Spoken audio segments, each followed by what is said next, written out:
శ్రీ గురుభ్యో నమః. శ్రీ మహాగణపతే నమః. వారఫలాల కార్యక్రమానికి స్వాగతం. మే 12 నుంచి 18 వరకు ద్వాదశ రాశుల వారికి చంద్రమాను అనుసరించి గోచర రీత్యా ఈ యొక్క వారం ఎలా ఉండబోతుంది అనేది చూద్దాం. ధనుసు రాశి వారికి వారం ఎలా ఉంది అనేది చూద్దాం. ధనుసు రాశి వారికి వచ్చేటప్పటికి వారం ప్రథమం కన్నా వారాంతంలో ఎక్కువగా అనుకూలమైనటువంటి ఫలితాలు గోచరిస్తూ ఉన్నాయి. వారం ప్రథమంలో 15వ తారీఖు వరకు రవి పంచమంలో ఉన్నప్పుడు కొంచెం మిశ్రమమైనటువంటి ఫలితాలు ఇస్తున్నాడు. షష్టమంలోకి ఎప్పుడైతే మారుతాడో ధనుసు రాశి వారికి అనుకూలమైనటువంటి ఫలితాలు పొందగలుగుతారు. ఉద్యోగపరంగా వ్యాపారపరంగా కూడా అనుకూలంగా ఉంటుంది రాబోతున్నటువంటి 15వ తారీఖు తర్వాత. అదేవిధంగా ఉన్నత స్థాయిలో ఉన్నటువంటి వారితో సత్సంబంధాలు అనేది ఏర్పడగలుగుతాయి. ప్రయాణ సంబంధితమైన విషయాలు, విదేశీయాన సంబంధితమైన విషయాల్లో సానుకూలమైనటువంటి ఫలితాలుగా చెప్పచ్చు. మరి విద్యార్థులకు వచ్చేటప్పటికీ కొద్దిగా కష్టపడి చదవాల్సినటువంటి ముఖ్యమైనటువంటి సూచన గురుగ్రహం మంత్ర జపం చేసుకోవాలి. ఎందుకంటే గురుగ్రహ అనుకూలత అనేది చాలా తక్కువగా ఉంది. రాశి వారికి శని యొక్క బలం అనేది బాగా కలిసి వచ్చే విధంగా ఉంది. శని అత్యంత అనుకూలమైనటువంటి ఫలితాలను ఇవ్వగలుగుతున్నాడు, సుఖాన్ని ఇవ్వగలుగుతున్నాడు అన్నమాట. తృతీయంలో ఉన్నటువంటి శని పూర్తి యోగకారకుడు, మానసిక ప్రశాంతతను కూడా ఇవ్వగలుగుతున్నాడు, ఉద్యోగపరంగా కూడా అనుకూలతను ఇవ్వగలుగుతున్నాడు.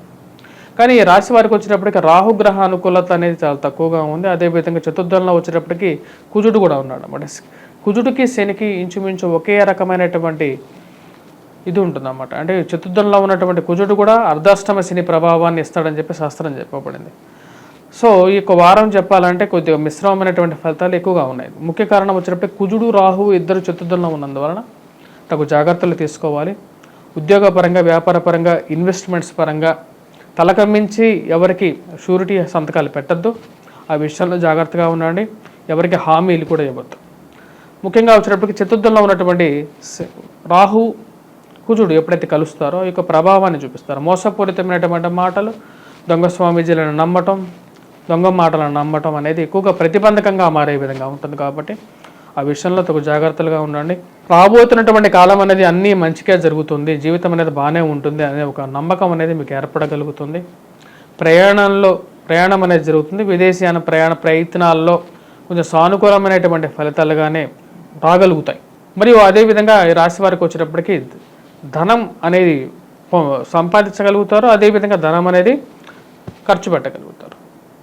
గౌరవప్రదమైనటువంటి ఒక ఉద్యోగం, రాజకీయ పరంగా కూడా ఒక మంచి పదవి రాబోతుంది అని చెప్పి ఒక మంచి వార్త వినగలుగుతారు. ఎలాగైనా సరే చేస్తానన్నట్టు వారు చేస్తారు, మనకు సహాయం చేస్తారు అన్న ఒక నమ్మకం అనేది ఏర్పడుతుంది మీకు.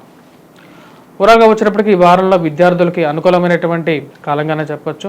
వారం ప్రథమం కన్నా విద్యార్థులు కూడా వారాంతంలో 15వ తారీఖు నుంచి అనుకూలంగా పొందగలుగుతారు. పోటీ పరీక్షల్లో ఉత్తీర్ణత, గ్రూప్స్ ప్రిలిమ్స్ గురించి ప్రిపేర్ అవుతున్నటువంటి వారికి వారి మీద ఒక నమ్మకం అనేది పొందగలుగుతారు. మీరు చేసుకోవాల్సినటువంటి పరిహారాల్లో రాహువు కుజుడు ఇద్దరు సరైన స్థానంలో లేరు కాబట్టి దుర్గాదేవిని పూజించండి. బుధవారం పూట, మంగళవారం పూట హనుమాన్ చాలీస పఠించినట్లయితే, సింధూరాన్ని ధరించినట్లయితే సానుకూలమైనటువంటి ఫలితాలు పొందడం అనేది జరుగుతుంది.